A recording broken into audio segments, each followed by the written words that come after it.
Hello everybody, welcome to the Redmen TV. It's me again, it's Dan KLOPP here for the next half an hour or so to talk to you about all things relating to the Reds. As ever, we're going to have a good old chat about a few different topics. Quite a bit to get through, to be honest with you, but we'll also go have a good old chat in the chat and see what we're saying, see how we're feeling, see if we're feeling positive. Have we got over the weekend yet? Now that the dust has just about settled on what was a miserable sickener of results, how are we feeling? We're feeling more positive moving forwards. I certainly am. Let's dive into the chat then before we get into it. King Mo, bring me the guy Xabi. He is the guy, always a believer. Absolutely. Obi-Wan Kenobi raises a good point, actually. I've not long finished our Journal Insight show here with Neil Jones, the brilliant Neil Jones, and we kind of said a similar thing. It feels like there's a lot of joined up thinking at the moment at Liverpool, and we're getting ducks in a row in terms of Michael Edwards, Richard Hughes soon to follow. And at some point, the manager's going to have to be the final piece of the jigsaw puzzle, because you're right, like we need to start thinking about transfers and contracts and all kinds of stuff heading into what is not as big as last summer. Last summer was seismic. There was a lot of upheaval, rather losing the captain, the vice captain, the midfield rebuild that we know about, of course. This one feels a bit more balanced, a bit more settled. There's a bit more fine-tuning needs to go on in terms of the squad, I would say. But having said all of that, there's still some business to be done. And we need to get a move on and start getting things sorted. Jonesy, hi mate, hope you're well. I think there is positive news around, to be honest with you. I'm going to run through some of it in a minute, but there's definitely some positives going on. Nice on Future Free as well. Appreciate that. All the best to yourself. Hope you are well. Likewise, JD, hope you are good. Peter Jones says the manager situation's already boxed off. We just haven't been told. I do wonder whether there is some secret talks going on. You'd imagine it would be. Obviously the club have known since November. They'd have had a good idea as to who their front runner was for the succession of Jurgen Klopp. I imagine Xabi Alonso features very heavily in that thought process and that conversation, and Vivian Naidu would be pleased if so, of course, because they would like to see Xabi join us. And again, I've said it countless times on here and various different platforms, I would be all in on Xabi Alonso becoming a Liverpool manager, as painful as it is to be losing Jurgen Klopp at the end of the season, and it remains painful. I'm all about Xabi being the guy to take over. And I'm sound as well. Hope you are as well. And listen, I did a good amount of discussion on this yesterday, so I'm not going to spend too long talking about the game from the weekend, but I agree with your point, and likewise that game was there to be won for us, and we shot ourselves in the foot by not doing so. The only reason we didn't win that game was because of our not going for the throat, not being ruthless enough at times. At Manchester United, to their credit, hate crediting them, capitalised on it, took advantage, and it does hurt. Absolutely, Ellie, it absolutely does hurt. John asked, do you think Xabi will bring any players from Leverkusen? Possibly. I'd like him to bring a couple, to be honest with you. I think Florian Wirtz would be probably top of that list, I would say. Pierre Nketiah was heavily linked all last summer, and I think him in terms of profile and what he'd bring makes a lot of sense still. And there's Jeremy Frimpong as well, who is having a wonderful season. Hi, Mike. Wonderful season out there and a brilliant footballer. Whether it's what Liverpool need because the position he plays and stuff like that is a different question. But in terms of quality, there's quite a bit that could be siphoned off and by Leverkusen, let's put it that way. I agree with this as well. I would also, and I haven't sort of built myself up for a fall whereby if it isn't Alonso and it's, Ruben Amorim, I'm not going to get behind Amorim. That's not the case, but you bend and flex with the situation, don't you? But I am all in on Xabi Alonso, having said that. The Diaz injury is not serious because he has joined up with the Colombia squad, which took me by surprise, if I'm being honest with you. I wanted to touch on injury stuff a little bit later, but Darwin Núñez hasn't gone away with Uruguay to face the Basque country. That's right, the Basque country. Whilst Luis Diaz has joined up with the Colombia squad to play Romania and Spain over the break. Cody Gakpo's also gone away. There's a lot going on. I'm sound, King Mo. Hope you are well also. Frimpong maybe for a right wing back. That did enter my mind as I was speaking a moment ago. It's not necessarily his position, but this isn't okay. So here, it hasn't popped up. There we go. My backstory. I'm not going to spend too much time speaking about my backstory. It's complicated. It's a complicated history, partly due to some sad circumstances. But I was born here, brought up with my nan back home back in Wales. So there's your answer. And then back over here. So there you go. there's a little bit of my backstory for you there, as if you needed it in this news story. Hope you're well, though. Hope you are good. Where was I? Injury stuff. Yeah, sound. Let's dive into the news, shall we? And also, if you can, I would love Florian Wirtz, like, remarkable footballer.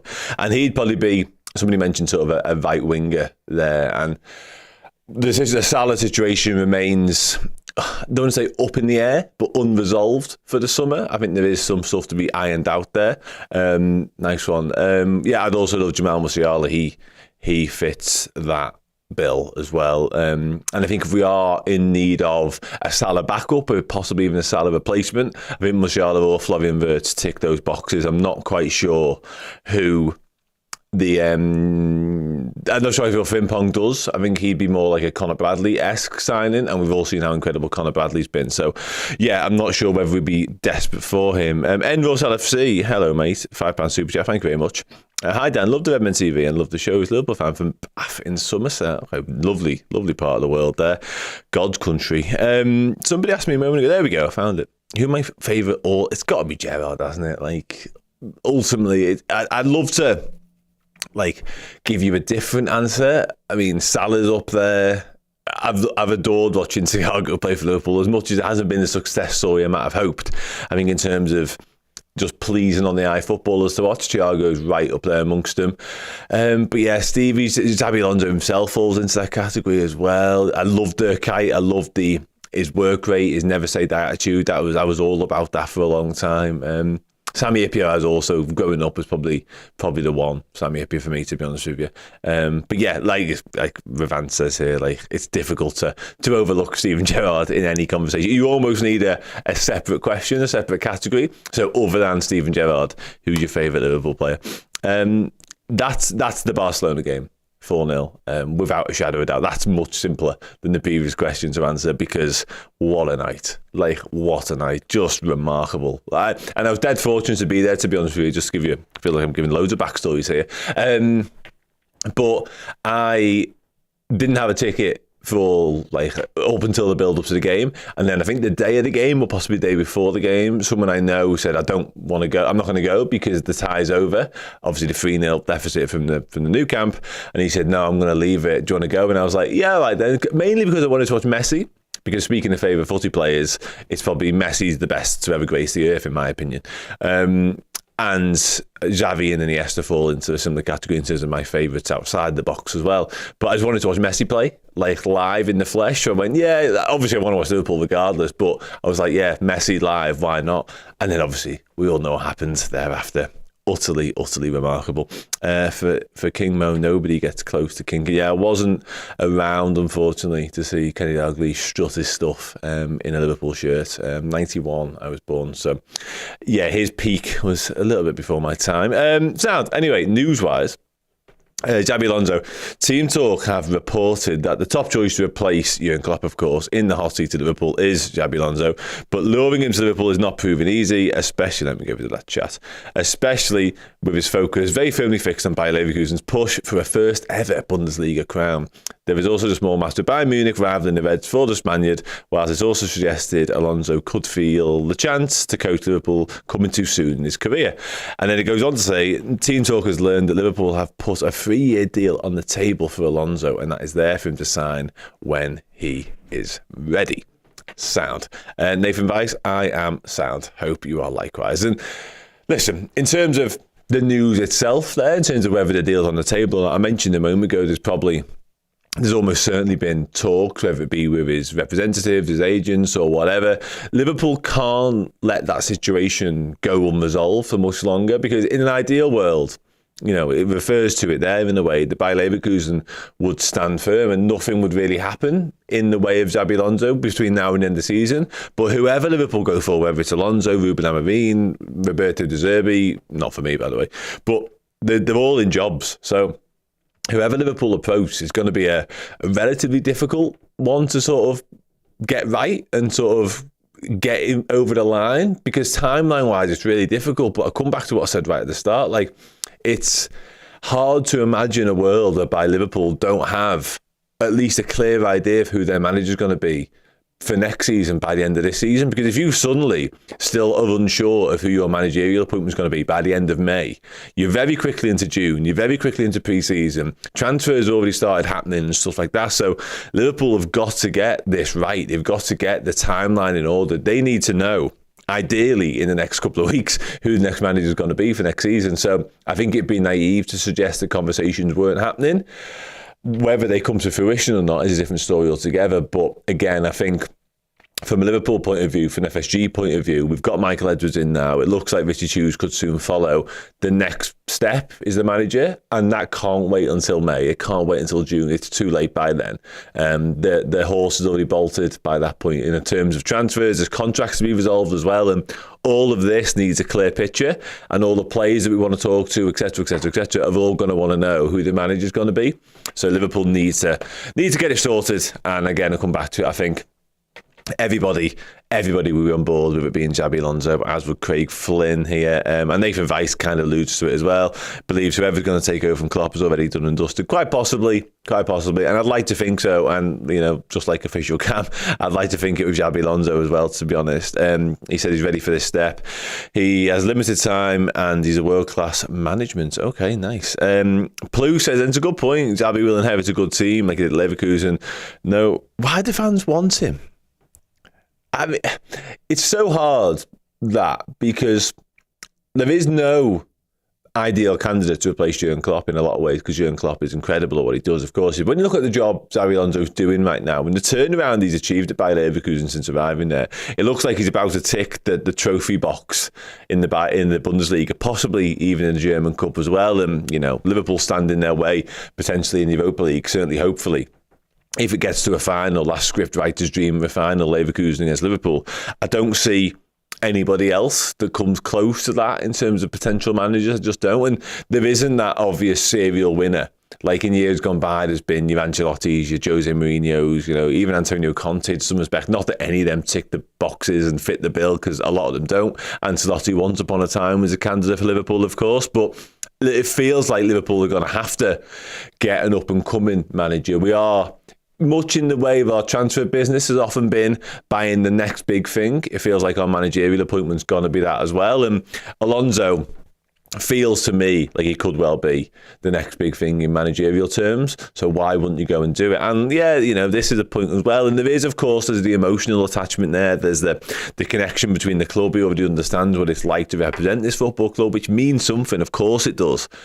But more than that, if you take emotion out of the situation, which I think Michael Edwards will be doing, by the way, when it comes down to it, Alonso feels like the right answer anyway. Whether it be head, heart or whatever, it still feels like it's Xabi Alonso. And this is a good point as well from Sonny. Like, he's took over a very young, stuttering team in a way and managed to absolutely transform them. And he's made young players better. And to come back to the point Plu made a minute ago, like, you've seen how Sir Alex Ferguson left Manchester United. You've seen how Arsene Wenger left Arsenal. Not in perfect shape. Whatever happens between now and the end of the season, whoever takes over that job, ideally Xabi Alonso, that mantle passing, it couldn't be in a better position. Like, with the first team squad as it is, primed to win stuff, possibly winning even more stuff between now and the end of this campaign, plus all the academy kids that have come in and just done wonderfully, Joel Quansah, Connor Bradley, Jayden Danns, Lewis Kumas, Trey Nyoni, Bobby Clark. Like, first of all, why wouldn't you want to take that job is the top and bottom of it. But also, if Alonso is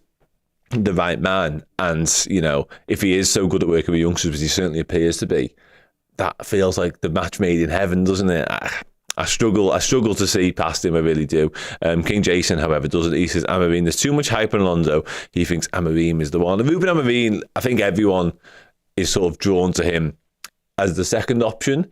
But for me, and again, just my opinion, feel free to disagree by all means, but I'm like here on Xabi Alonso, and I'm like, Ruben Amorim, it's a fall, and it's a cushioned fall, but it's some drop at the same time. Like, I'm getting winded on the way down, let's put it that way, because I'm just gutted if it wasn't to be him. I really would be. Nathan Weiss isn't keen on Amorim. I did see a comment on James Ward-Prowse, by the way. I don't know if I brought it up on screen or not. I was planning on it, but common sense got the better of me, I think. Yeah, he does. And listen, yeah, I'm not downbeat on Ruben Amorim. I'm not. It's just not He's just not Xabi Alonso, is he? Let's be honest with you. He's nowhere near as good looking for a kickoff.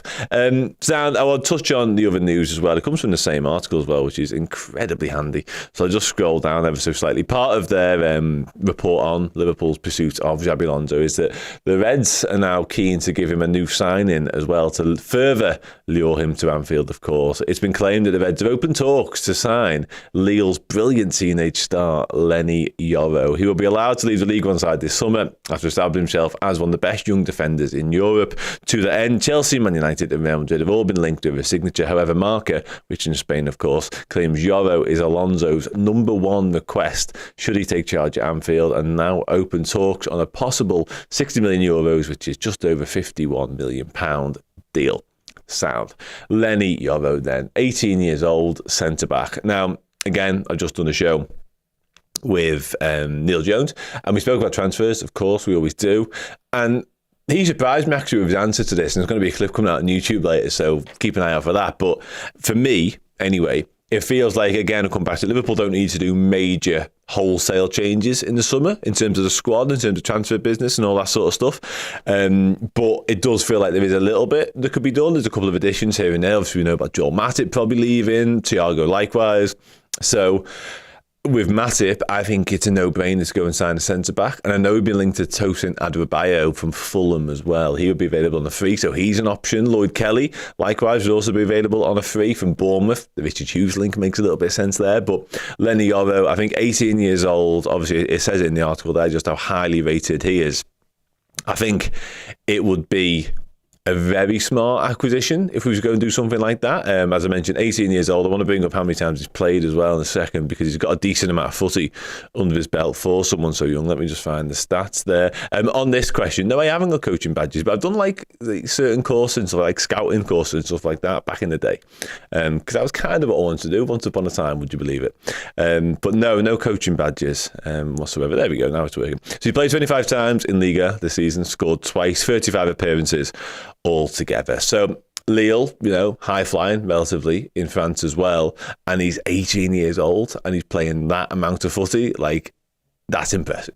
Like, often when an 18-year-old comes in, we've all been in awe of how good Xabi Alonso's been, but he's nearly 3 years older than that, and his physicality has just been outstanding. The way he's taken to first team action like a duck to water has just been a joy. So there's no real issues around Xabi Alonso anymore. He's definitely established himself as part of the first team setup. But when you look at somebody at 18 who's already played that amount of senior action, I'm not saying he's going to come in and replace or oust Virgil van Dijk or even Ibu Konate or even Xabi Alonso himself, but at 18 you don't need to be playing first team football necessarily at a club like Liverpool in the Premier League, back with Champions League footy and all that sort of stuff. And we've seen how much footy there is to be spread around this season, and it doesn't take much for Liverpool to be in a bit of a sticky situation when it comes to centre-backs, let's put it that way, because Joe Gomez obviously plays everywhere, right back, left back, centre-back, as a six, essentially.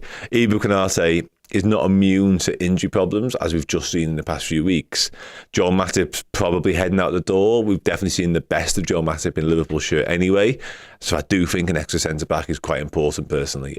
Just on YORO as well, I always look at their play comparisons and who is similar to him stylistically according to FBref. And there's some interesting names amongst this. Jonathan Tah is one, so at the top of the page, obviously Leverkusen player as well, which is something within itself, but we've been linked to him quite a lot, so there's clearly an admiration there. Milan Skriniar as well, very, very highly thought of player. And there's one at the bottom, William Saliba, obviously we know quite a lot of from the Premier League and our competitions against Arsenal. So yeah, in terms of sort of pedigree, in terms of style, I think YORO is a serious candidate. The £50 million mark for an 18-year-old is a stretch. It's a lot of money, no doubt about it. And as Dexter Baxter makes the point here, important to note, he's left-footed as well. And I think the left-footedness of our next centre-back is really, it feels like a thing. I don't know if I've made it up in my own head as a thing. So obviously linked with Nkapie, as I mentioned earlier, Gonzalo Inacio as well. And that left-footed nature of our centre-back, and possibly even the ability to play left-back as well, does feel like the way we're going to go with our next signing. Yeah, anyway, let's dive in and see. Ellie McDowell is jotted back from injury. That will be helpful. Not back yet. I don't think he's a million miles away by any stretch of the imagination. I think once we're back from international duty, which obviously he hasn't gone on, by the way, I think we'll then be seeing Diogo Jota in the very not too distant future. I think Curtis Jones and Trent are in a very similar timeline. I think Curtis Jones might even be slightly ahead of the other two, but yeah, we're not a million miles away from Jota being back, which is massively, massively important. I said to Neil again this morning, like, it's a great shame that we didn't have Jota for that Newcastle game, Manchester United game. He felt like the ideal man to drop into that situation. I'm sound, Estam, hope you are as well. Lawrence says apparently he's doing light training. Quite possibly.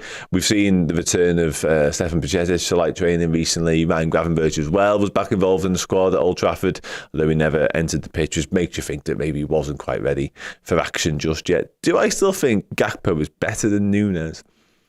I like that question. I'm not afraid to answer that.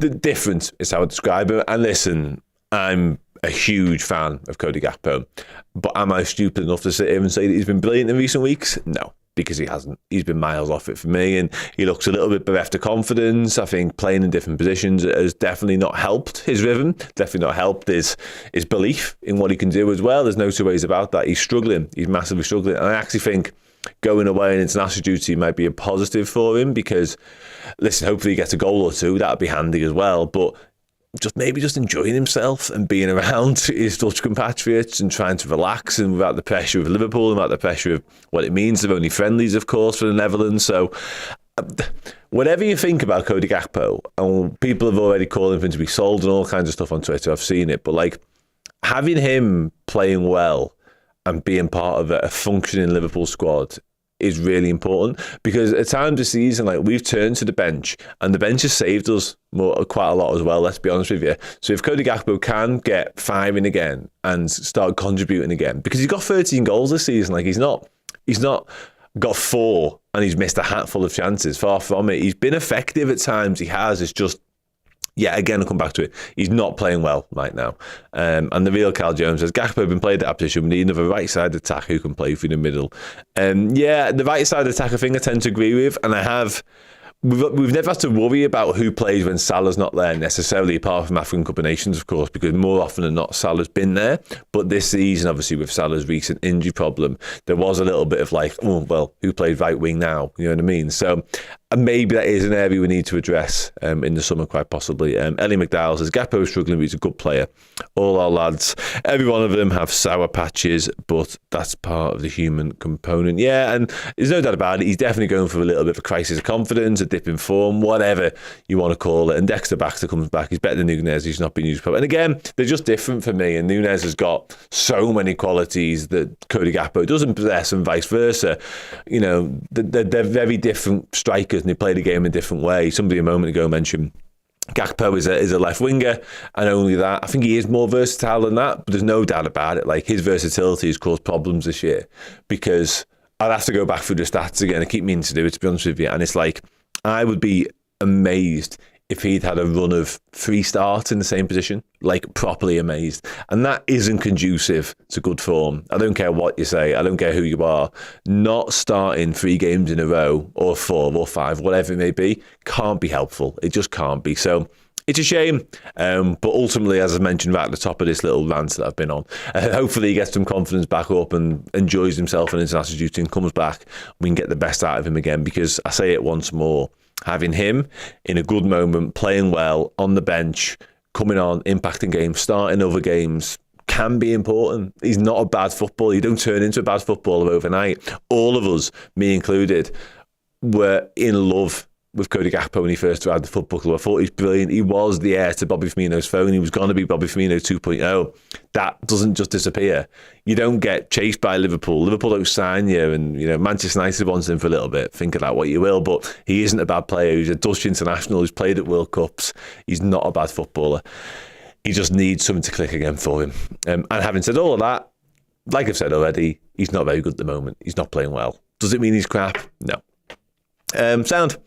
Let's dive. Have I got any more news to say about? I've touched on internationals. I've done LENY YORO. I've done Xabi Alonso. Yeah, touched on it yesterday ever so slightly about the international stuff, but I will do again. Darwin Núñez, obviously, since withdrew from international duty with Uruguay. Luis Diaz has actually gone away with Colombia, which came as a little bit of a shock. Cody Gakpo, we just talked about there, was also joined up with the Holland squad, despite his ankle problem that Jurgen Klopp referenced. And Nathan Weiss, you may well be right, but there was definitely a period of time when he signed where we thought, here we go, this guy looks at business. So yeah, internationals, there's loads of internationals going on. I spoke yesterday about Wataru Endo playing for Japan in World Cup qualifiers against North Korea. Uruguay were going to be, or Darwin Núñez was going to be facing the Basque Country for Uruguay. That's now not happening. Emil Jackson should be signing another 6 for the long term. I think a lot of that hinges on Stefan Bajcetic, to be honest with you, mate. I really do. If he can get back up to speed between now and the end of the season, potentially then get another full pre-season under his belt before next campaign, I'm not sure we do need to panic or push the button too much on a 6. Obviously, you mentioned Endo. He's been exceptional. Alexis McAllister's dropped in today. He's played a lot of that, certainly early in his Liverpool career, and he's done it really, really well for the most part. So it's not a mad concern. And yeah, the Kimmich stuff is a thing that is happening and is in the news. I'll be honest with you, it's not a type of transfer I'm in love with. Although, I will say this, Liverpool have seized on opportunities like this before. Let's live in a world whereby Joshua Kimmich's available for 30 million, for argument's sake. And Liverpool see that as an opportunity that's too good to turn down, because let's be honest with you, he's a high-quality footballer. He's world-class. He's been there. He's done it. He's won it all. He's of the very highest calibre, and the clubs chasing him reflect that as well, including Liverpool, of course. So if he was to be available on the cheap, and by all accounts, according to Florian Pletterberg, Bayern Munich are open to selling him, he's open to a move. He plays right back, he plays defensive midfield, he plays midfield. Like, he does tick some boxes, there's no two ways about that, but have Liverpool had their fingers burned by Thiago, essentially? And I get they're different. I get Kimmich is probably more robust than Thiago, and stylistically they play the game very differently as well, so maybe. But again, I come back to it, it feels like Liverpool might have potentially moved on from the Kimmich stuff. But would it shock you if Xabi Alonso wanted someone of Joshua Kimmich's ilk, if it was to be him as manager in the squad? Not at all, because why not? Like, it's a gift horse in the mouth, isn't it? Let's be honest. Yeah, I've seen that rumour as well, Kieran, actually. I haven't had it confirmed yet, but I have seen that doing around, so possibly. Yeah, I have to watch this space one. Just waiting for Fabrizio Romano to confirm that here we go on it. But yeah, I have seen that as a possibility. Dad, I'm just going to quickly pop into the chat and see if I've missed anything important before I let you all go and get on with your day. And I make sure I've not missed anything. Musiala, Arnell, I did see you mention this earlier on, I think. I've done a little bit on Jamal Musiala over the past year, I think. I spoke to my mate over at Sport Build, Toby Alshaffel, about him. And I don't know what you mean by are they true. If you mean are Liverpool interested in him, the answer is interested in him. Don't know if I said that right. The answer is yes, because it's Jamal Musiala and he is a brilliant footballer. So Liverpool are definitely keen on him. The general consensus is that he wants to stay at Bayern Munich and is happy to do so despite the unrest there. He has rejected a couple of contracts, of course, and there's a little bit of posturing going on. Maybe Bayern Munich are putting some stories out into the media to try and get him to sign a deal, and vice versa. It works both ways, agents and all that sort of stuff. So there's definitely something in it. I'll put it that way. There's definitely something in it, and I would love Jamal Musiala to play for Liverpool Football Club. He would be phenomenal. As much as we've got a lot of players in a very similar position to him, and we're quite well stocked in those kind of departments, when someone like him becomes available on the market, if you're a serious football club at the very upper echelons of world football, you make a move for him, honestly, because you're going to be competing in a very small pool for Jamal Musiala. It's probably like us, Real Madrid, Chelsea, because they're always involved in everything, it feels like, Man City, perhaps as well. So, yeah, I'd be all over him. Thiago will be a free agent after the season and is very, very likely to leave as well. Mike thinks Alonso is staying at Leverkusen, possibly. That's not out of the question, I won't say. Johan Bakayoko, Sonny mentions here. Yeah, I think he's in amongst that, to be honest with you. There has been quite a lot of links, and he does feel like the type of player, if we do need to replace Salah at some point, he is exactly the sort I would go for. A little bit younger, won't cost the earth, and can grow into becoming potentially something very, very special. Not necessarily the finished article. We've been linked to Leroy Sané quite a bit for that. Not for me. King Jason 13 says, give us Vert and Musiala. Wow. Henry H asked, Dan, are you concerned about all the injuries in midfield this season going forward? Is it the players or something else to you? Listen, the way Liverpool play is very intense. I did a show recently with Peter Buckner, Liverpool's former sports scientist. He was the expert of sports science at Liverpool Football Club for a good number of years. And he basically said to me, this was kind of before the injury crisis hit, to be honest with you, hoping we didn't curse it. But he said, the intensity and the level with Liverpool play at is testament to the fitness of the players and indeed the work that the fitness staff do at the football club, because to get them going like they do week in, week out, often 3 days on the back of each other, is phenomenal, essentially, like absolutely phenomenal. So maybe there is something to be said about the players, perhaps, but potentially the style of which we play and the intensity of which we play. Like I say, maybe a slightly less intense brand of football will be conducive to less injuries. I don't want to say the reason we get so many injuries is because we play so hard, but it can't help. Let's put it that way. So who knows? Maybe when we have a bit of a change next season under whoever the manager may be, we might see less muscle problems, less fatigue problems. Again, I'm speculating here, but that does seem to make a little bit of sense in my relatively uneducated mind. Go back and watch that show, though. This is why I speak to people who actually know what they're talking about, because I try to learn stuff and try to teach other people stuff as well while we're at it. This, however, will not be happening. Oh, do you mean Pep Linders? Because you've then followed up with not the overrated one, which I can only assume you mean Guardiola. Yeah, and listen, I think Musiala would definitely be open to having that conversation, to be fair. It's just how attached he is.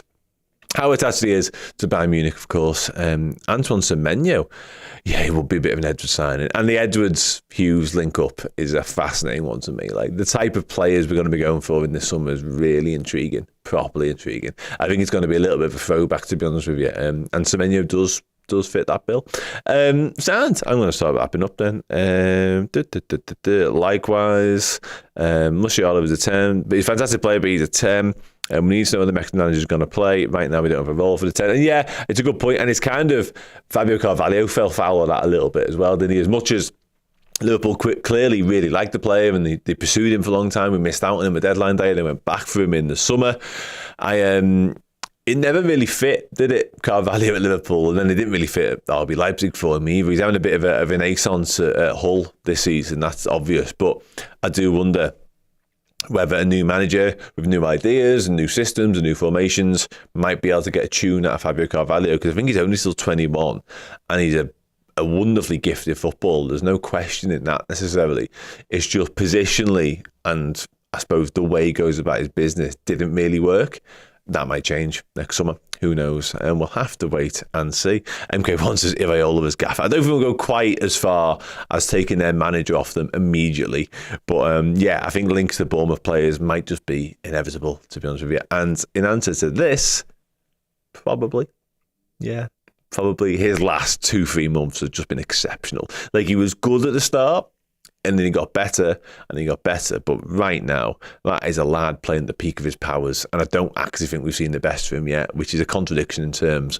But my God, he's good at footy. For everything we do at the minute goes through him. He's just incredible. Like, everything good about Liverpool right now has got something to do with Alexis McAllister. The guy's remarkable. Tyler Morton is also doing well at Hull. And yeah, I think he has. I don't think there's any questions about Harvey Elliott anymore. Yeah, and do you know what? Funny enough, as I was talking about Xabi Alonso earlier and how convinced and in love with the idea of him being our manager there was this voice at the back of my head going, do you remember Jude Bellingham? I do. Sound, I think that's it. Quickly running through the news. Xabi Alonso remains the front runner for Liverpool job according to TeamTalk. There's a 3-year deal on the table for him to become a manager. Fingers crossed, everyone. Joshua Kimmich is reportedly in Liverpool's eye, as well as 5 other clubs, Man United, Chelsea, possibly Real Madrid, somebody else. According to Florian Plettenberg, Bayern Munich could be open to selling Joshua Kimmich this summer. Kimmich would be open to a move. Is it one Liverpool go and do? I'm not entirely sure. And LENY YORO from Lille, 18-year-old centre-back, is also in Liverpool's sight ahead of the summer transfer window. Very good player, very highly regarded, will cost around the £50 million mark, and the centre-back is probably where I'll be looking first port of call for the Reds, so keep an eye on that one. Injury-wise, things are looking better. Diogo Jota is getting closer, Curtis Jones, etc., etc., etc. Darwin Núñez withdrew from Uruguay duty, that's positive. Luis Diaz joined up with the Colombia squad, relatively surprisingly. Sound. Thank you very much for getting involved, as ever. Sorry about the backstories earlier, got a little bit sidetracked. Nice one. Take care. I'll speak to you all soon. Bye. Thank you so very, very much for checking out the video. If you enjoyed it, drop a like. The season is now well underway. If you need extra Redmen content, be it podcast, videos, documentaries, interviews, and general shows, fill your boots on redmenplus.com today.